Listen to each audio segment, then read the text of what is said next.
Good morning, 5th grade. We are ready for language lesson 158.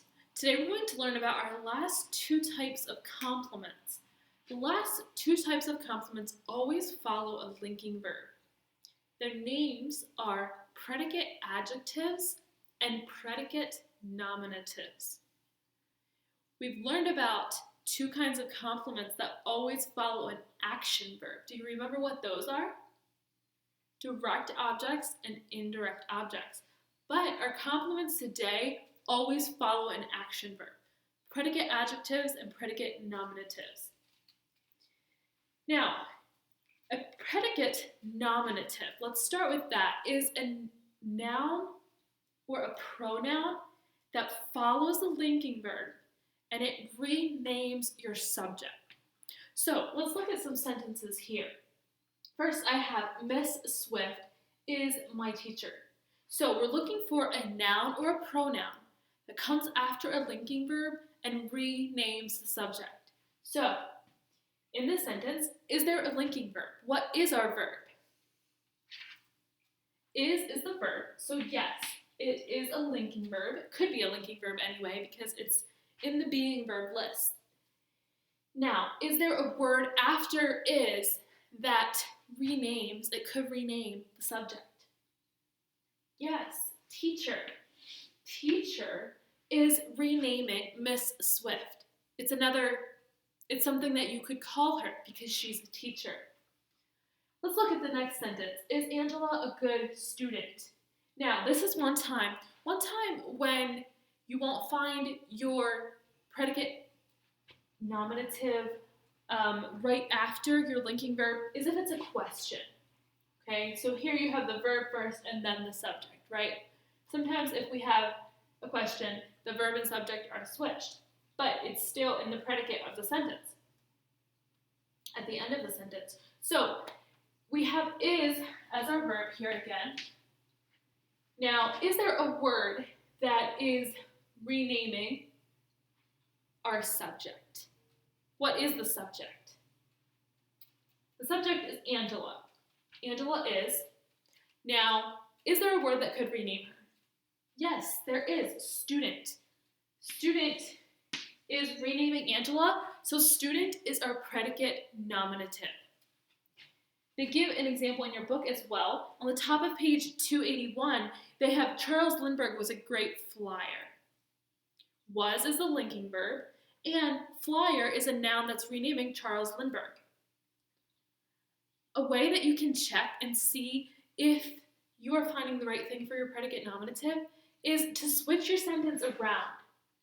Say the predicate nominative first, and then say your verb and your subject. My teacher is Miss Swift. Does that sound correct?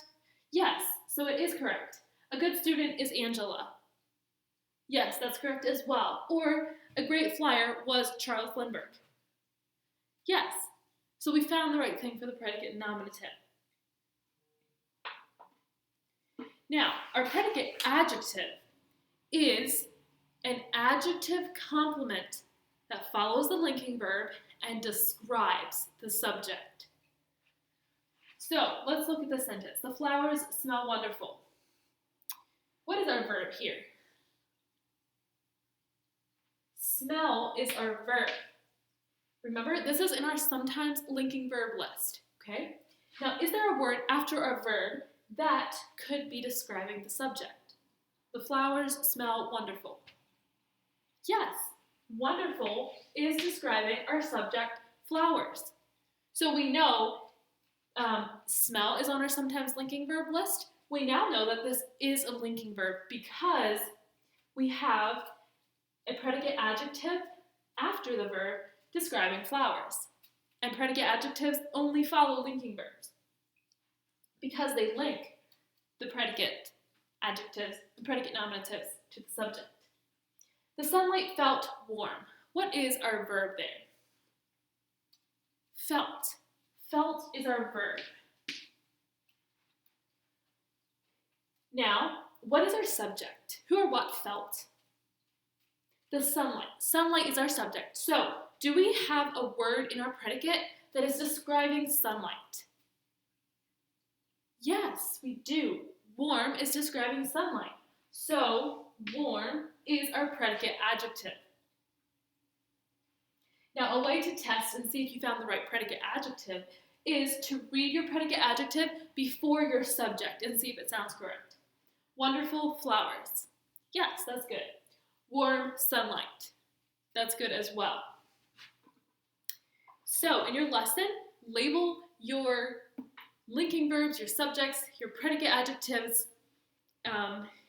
You're looking for a lot of linking verbs today, and keep in mind, predicate nominative renames the subject, predicate adjective describes the subject, and they both follow linking verbs.